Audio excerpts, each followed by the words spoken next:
अज़मा बीबी, हुकूमत और अपोजिशन में ये नोक झोंक तो चलनी चाहिए, कोई बुराई नहीं उसमें होती, लेकिन ऐसी स्टेज आ जाए कि सिस्टम टूटने का खतरा हो जाए तो फिर कुछ खौफ करना चाहिए। अभी हम मेरे ख्याल खौफ वाली स्टेज के बहुत करीब हैं।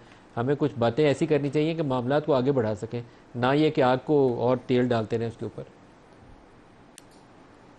नहीं, तेल कौन डाल रहा है ये भी तो देखे ना। मैंने तो जैसे आपसे गुजारिश की, इनका तो रोज दिल चाहता है लड़ाई मार कुटाई हो, हम दो चार एक दूसरे के गले पड़े हों, कपड़े फटे हों, असम्बलियों के अंदर तमाशे लगे हों।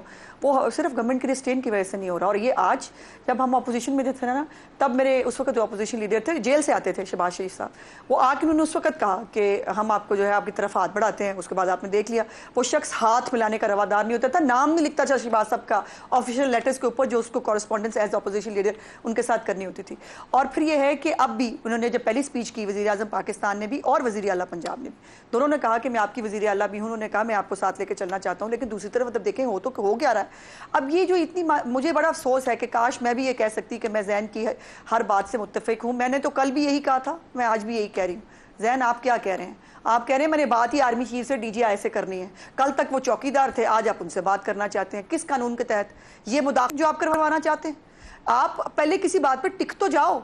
आप बाकायदा तौर पर एक जो हम कह रहे हैं आप उससे अलहदा जा रहे हो। आप गैर बात कर रहे हो कि जो सियासत में, हम तो आज भी कह रहे हैं उनका सियासत में रोल नहीं होना चाहिए। आप कह रहे हैं नहीं धक्के से रोल दिलवाएं, क्योंकि हम बैठेंगे उनके साथ, हम बात ही उनके साथ करेंगे।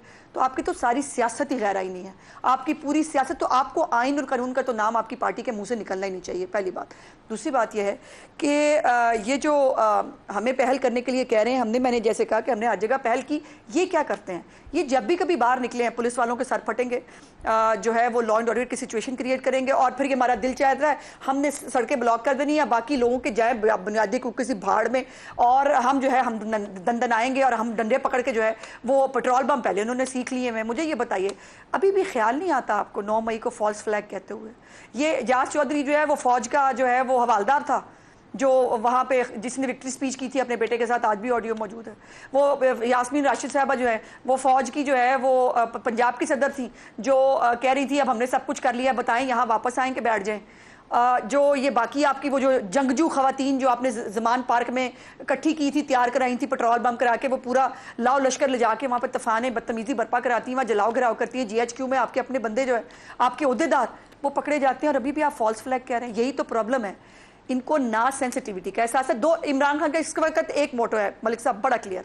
उसका ख्याल यह है कि मैं इतना प्रेशर क्रिएट करूं, मैं इतनी बदतमीजी करूं कि फौज घुटनों पे आके जो है मेरे साथ बात करने पे तैयार हो जाए, या ये मुल्क के अंदर सिस्टम डिरेल हो जाए। और मैं आपको दोनों बातें बड़ा एज ए डेमोक्रेट भी और एज ए पाकिस्तानी शहरी भी, इमरान खान की नापाक ख्वाहिशात वो श्रीलंका बनाने की हों, वो पाकिस्तान को डिफ़ॉल्ट कराने की हों, पाकिस्तान के 2 टुकड़े कराने की हों, खुदा न खास्ता पाकिस्तान के एटमी प्रोग्राम को रोल बैक कराने की हों, पाकिस्तान पे एटम बम चलवाने की हों, ये कोई भी ख्वाहिश इमरान खान की ना पहले पूरी हुई थी ना अब पूरी होगी।